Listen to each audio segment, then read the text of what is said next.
अपराधी को किसी केस में जमानत न मिले, कुलदीप सेंगर पर सुप्रीम कोर्ट ने क्या क्या कहा। उन्नाव रेप केस में कन्विक्टेड कुलदीप सेंगर को सुप्रीम कोर्ट से बड़ा झटका लगा है। सुप्रीम कोर्ट ने पूर्व विधायक कुलदीप सेंगर को राहत देने वाले दिल्ली हाई कोर्ट के फैसले पर रोक लगा दी है। कोर्ट ने ये भी कहा कि आरोप गंभीर है, इस अपराधी को किसी भी मामले में जमानत नहीं मिलनी चाहिए। सीजेआई जस्टिस सूर्यकांत की अगुवाई वाली बेंच ने सेंगर के वकील को नोटिस जारी कर 2 हफ्ते में जवाब दाखिल करने के लिए कहा है। सुप्रीम कोर्ट में इस मामले की अगली सुनवाई अब 4 हफ्ते बाद होगी। सुप्रीम कोर्ट ने सुनवाई की शुरुआत में ही ये साफ कहा कि हम फिलहाल हाईकोर्ट के आदेश पर रोक लगाने के पक्ष में हैं और बहस सिर्फ स्टे के मुद्दे पर ही होगी। आप लोगों से हाथ जोड़ के विनती करना चाहती हूँ कि प्लीज इस तरह का अनड्यू प्रेशर ना बनने दें, क्योंकि हम 8 साल से अपने सबूत लेके कोर्ट टू कोर्ट घूम रहे हैं।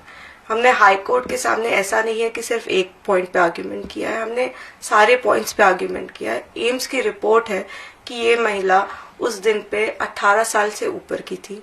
इन्होंने अपने स्टेटमेंट में समय तक 3 बार बदला है। पहले इन्होंने बोला सुबह 2 बजे, फिर इन्होंने बोला शाम को 6 बजे, फिर उन्होंने बोला ये रात को 8 बजे हुआ है। जो फाइनली इन्होंने टाइम डिसाइड किया, उस वक्त की भी मेरे फादर की CDR लोकेशन निकाली गई, उसमें वो 17 किलोमीटर दूर थे। ये मैं नहीं कह रही हूँ, ये सब डॉक्यूमेंट्स कह रहे हैं। ये खुद स्वयं फोन पे उस वक्त पे जो इन्होंने फाइनली टाइम भी बताया है, ये खुद उस वक्त पे फोन पे बात कर रही थी। ये सारी चीजें CBI ने हमसे छुपाई, लेकिन हमने 91 के एप्लीकेशन लगा के बहुत सारी इसमें से एविडेंसेस ट्रायल कोर्ट के वक्त मंगाई थी। उसके बाद आज जो कुछ भी हुआ, मैं न्यायपालिका का पूरा सम्मान करती हूँ और मुझे जुडिशियल प्रोसेस पे पूरा भरोसा है। मैं पिछले 8 साल से इसी भरोसे की वजह से जिंदा ही हूँ कि इतने सबूत है मेरे केस में कि एक ना एक दिन हमें जरूर न्याय मिले।